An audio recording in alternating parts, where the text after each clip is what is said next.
Imagine you and a couple buddies are hanging out in DuPont Circle. A police officer comes around the corner and sees you, suspects that you are engaged in some illegal activity, stops you, frisks you, and asks you or commands you to hand over your smartphone to the police officer. Can the police officer do that? Are you obligated to give the police officer your smartphone? Would it depend on whether the police officer suspects you of smoking pot, or perhaps carrying a couple kilos of pot with you, or perhaps you're suspected of carrying an illegal firearm, or perhaps a very high capacity firearm, or an improvised explosive device?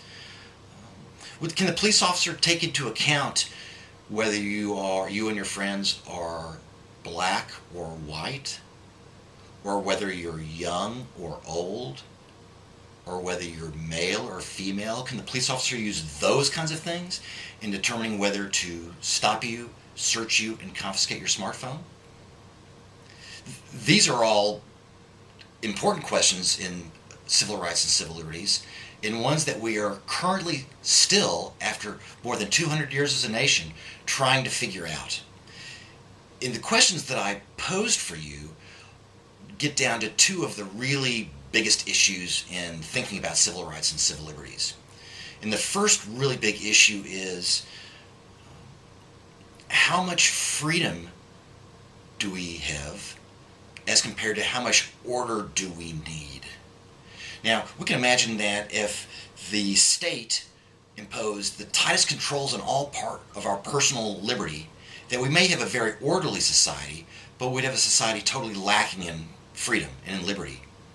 On the other hand, if there was no government at all, whether we would really have liberty or freedom is at least uncertain, because we would be subject to assaults, to theft, to the chaos of society without any sort of functioning government.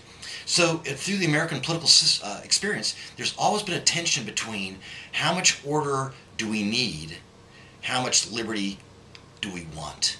And those involve difficult trade-offs. So regarding the police officer, taking your smartphone because you're suspected of conducting serious illegal activity might serve public order, but it does so at the cost of your liberty.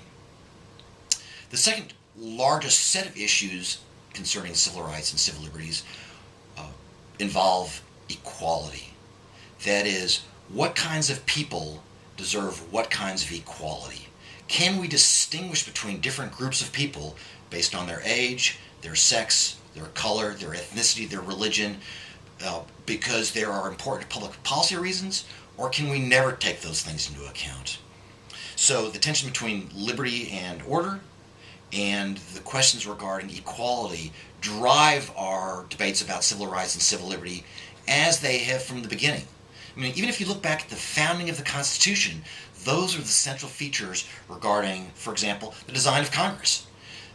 Do we treat each state equally, or do we treat individuals equally? Well, that particular case involved a compromise. House of Representatives representing people, a Senate representing states. The elections of our president and our senators, trying to give individuals liberty rights to choose the leaders of their desire, but restricting those choices in some ways to make sure that the public would not choose unwisely. The founders were very concerned about promoting liberty, but also deeply concerned with protecting order. Now, this week we're going to focus on more constitutional issues through the Robert Dahl book, How Democratic is the American Constitution. But the first couple days we'll focus on civil liberty and civil rights. I hope that you do understand the distinction between those two.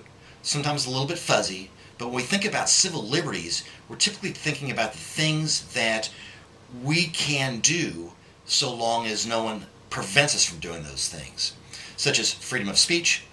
I can say whatever I want so long as no one stops me. Freedom of the press. I can print whatever I want so long as no one stops me. That is, no governmental entity stops me. Freedom of religion. I can worship as I choose unless the government forbids me from doing so. So the idea is civil liberties allow us to do what we want absent government restrictions.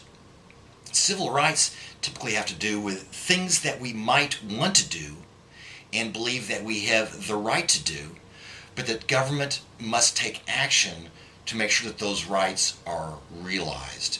So, for example, voting rights, that falls in the category of civil rights because I may have a right to vote, theoretical right to vote, but I don't have an actual right to vote unless the government provides polling stations, unless the government provides a way for me to cast my ballot without threat to my life, without having the government have a system to count those ballots accurately so that my vote actually is going to matter in the decision. So rights and liberties sometimes overlap, but we want to think about them in somewhat different ways.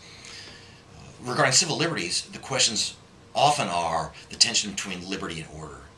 Looking at civil rights, the tension is more regarding sometimes liberty and order, but also what kinds of groups should we treat alike or differently. Hey, so dig into the material this week. We've got a lot of stuff to do, as always. I look forward to seeing more of your engagement activities through your posting of comments and videos on our course website. Take care, and please stay in touch with me. You know, I've got office hours on Tuesday this week and also Thursday evening.